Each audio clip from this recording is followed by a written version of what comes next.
model. There are also 6 areas for the external business model that you need to transform for the clients for whom you're a trusted advisor. Service delivery, relationships, manage disruptions, shifting norms, unknown unknowns, and then outcompeting your competition.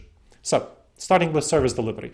You need to transition to virtual service delivery, help them transition to doing so. Socially distanced if virtual can be done, but virtual can be done much more than you might think it can. Some will find it easier than others. So for me, switching from speaking and training face-to-face to doing virtual speaking and training, I mean, speaking is fine, webinar style. Training is more difficult, but I know I've done already virtual trainings for a while, day-long sessions. It's not as engaging as face-to-face, but it can be done. So that's much easier for me. For other people, it's more difficult, but you certainly can do it being creative. Help the leaders for whom you're a trusted advisor be creative in doing so. Some businesses, the best choice might be to close. We can talk about that in the Q&A, what that means for the leaders for whom you're a trusted advisor. So for example, I helped one of my coaching clients transition from being the COO of a grocery, of a mid-sized restaurant chain in the Midwest, 24 diners, transition from being the COO of that, Chief Operating Officer, to leaving that sector because it's not a good sector to be in. So we decided on a new path, and she became the regional manager of a series of grocery stores, which were, of course, much better sector to be in, and they're expanding and hiring. So she got a good place there early on. And of course, it's related to her business, to her expertise. Relationships. Let's talk about relationships. You need to be able to establish new relationships and cultivate existing ones in virtual settings. This is something that you need to do with external stakeholders, and the leaders for whom you're a trusted advisor need to do that. Their sales teams, their marketing teams, and so on. This is a skill you need to train. Clients, service providers, political leaders, so important right now with this government stimulus, prospects, investors, suppliers, and so on. You need to invest in professional development to do so for yourself and, of course, for the leaders for whom you're a trusted advisor. Next, managing disruptions. This is an area that people often don't think about, but a lot of people with whom you collaborate, of course, they will be in a disrupted state. So I'm having some troubles with my accounts receivable, for example.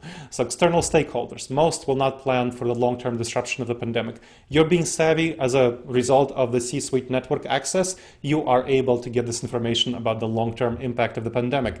And it's great that you're checking this out and getting this information. But many people are not, and they will not be prepared for this. So you need to make a plan for protecting yourself from their failures and protecting the leaders for whom you're a trusted advisor from the failures of those for whom external stakeholders will fail.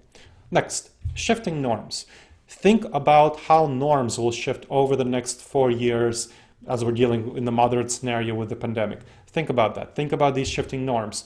After several years of restrictions and loosenings of various sorts, these waves, people will, as I mentioned, will have very different norms, values, behaviors, desires, expectations, and you got to get ahead of that. Get ahead of the curve. What do you think they will want that's relevant to your business and, of course, to the businesses of the clients for whom you're a trusted advisor? Anticipate and get ahead of these shifts. Next, unknown unknowns. There's a lot of stuff that we don't know, and we can talk about in the Q&A about what are the unknowns associated with the pandemic.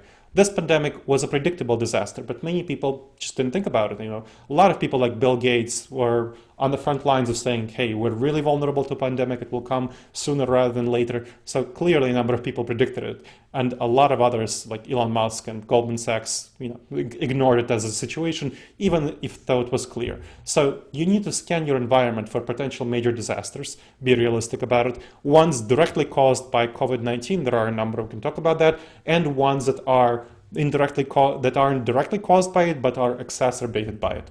Protect against them. Of course, not everything can be predicted. So leave yourself a larger cash cushion than you anticipate needing and help the clients for whom you're a trusted advisor leave a larger cash cushion. So Berkshire Hathaway under Warren Buffett is very notable for this, did a really smart job and left a huge cash cushion of over $100 billion to protect against what they clearly saw would be a serious situation coming down the line. Now they're in a great situation to buy up troubled companies. So you want to help your client be in that situation. Finally, outcompete your competition. So this is a really important one. Your clients are in a competitive marketplace, and of course you are as well. So you want to understand that the steps that I talked about will help your clients and you get a major competitive advantage in this marketplace. And this is great because there are so many who will fail to adapt to the pandemic. They will stumble, they will fall, some will go bankrupt, some will be hurt in other ways. They will not be in a good position to retain their clients and retain great employees. So this is an opportunity for you to get ahead of these stumbling competitors.